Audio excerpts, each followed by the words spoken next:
C'est pas que par le rap qu'on va y arriver. Le rap, c'est simplement la culture, donc c'est l'aspect culturel. Il faut une structure politique.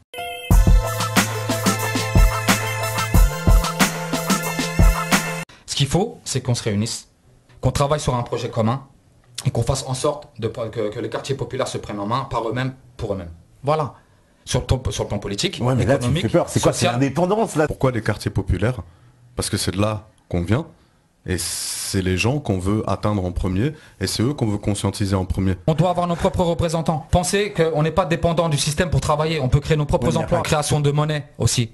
Dans nos quartiers, c'est aussi possible. De monnaie, donc l'euro, okay, ou la monnaie nationale, et la monnaie de nos quartiers dans un premier temps, juste pour faire en sorte qu'il y ait une économie qui se crée, créer de l'activité, de l'emploi, à ce que les gens puissent éduquer de meilleure façon leurs enfants, à les nourrir correctement, à les habiller correctement, faire en sorte que nos quartiers soient plus propres, changent, etc. Tu vois, qu'on combatte ce qui pourrit nos quartiers. Il n'y a qu'une façon de faire, c'est que nous-mêmes nous prenions en main.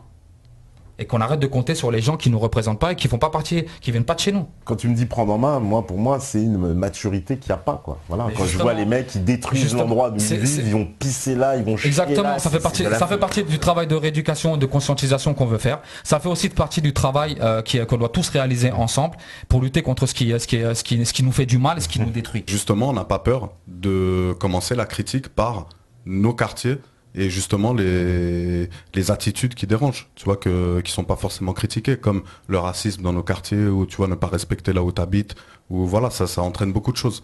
Donc nous on est axé là-dessus, et avant de s'attaquer peut-être tu vois, au plan national ou quoi, commencer à justement essayer, on dit pas qu'on va y arriver, tu vois, essayer de changer les comportements dans nos quartiers. Tous les quartiers, c'est pareil. Exactement, ouais, tous les quartiers populaires, mais bien sûr. Mais tous les quartiers partout. Non, mais si, c'est la même misère, les mêmes conditions de vie, c'est la même culture, le même parler, c'est le même vécu pour la majorité des gens, oui.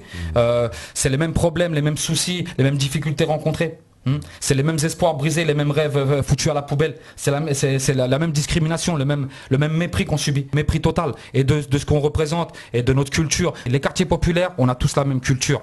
De Marseille à Lille, de Strasbourg à Nantes, c'est la même culture. Personne n'a pu apporter des solutions au quartier populaire parce qu'en réalité, personne ne s'est arrêté à un moment donné pour dire voilà, nous, on a notre identité propre, notre vécu, notre réalité, nos priorités. D'accord ? Il faut qu'on en fasse le constat et que maintenant on se donne la main, qu'on réagisse, qu'on s'unisse et qu'on réagisse par rapport à ça. Voilà. Et qu'on agisse concrètement pour construire ce qui nous manque. Il y a dans certains quartiers plus de 50% de chômage. Il y a un déficit sur plan éducatif.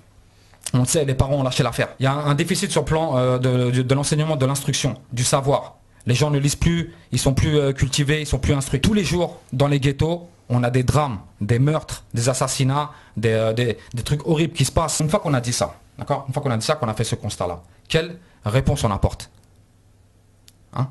On ne va pas attendre que l'État ou que quelqu'un qui n'y connaît rien, qui n'est pas issu de nos quartiers, vienne nous apporter des solutions.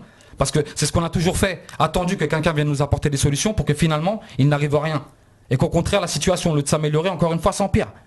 Et puis un truc que je voulais dire, c'est ouais, super l'idée de la monnaie de quartier, merci. Monnaie interne de quartier, c'est un procédé qui existe déjà dans plein de villages, exactement, en France notamment, et aussi en Espagne. Pas l'indépendance comme tu ça dis, pousse absolument pas. C'est une monnaie qui vaut rien en dehors, par contre elle booste l'économie locale. Voilà, exactement. Et donc on peut créer de l'activité. Attends, les gens ils pourront travailler, ils pourront nourrir leur famille, on pourra mieux éduquer, on pourra peut-être même faire en sorte qu'il y ait plus de suivi scolaire, de façon à ce que les gens réussissent mieux à l'école, peut-être payer des bourses ou bien des formations, etc. Tu vois, on doit pouvoir s'en sortir. On a des alternatives, elles existent, on doit s'en saisir en commun et travailler concrètement moi, je pense pour qu'il y a nous-mêmes, par nous-mêmes. Comportement à changer avant de mettre en place un grand système indépendant. Mais bon.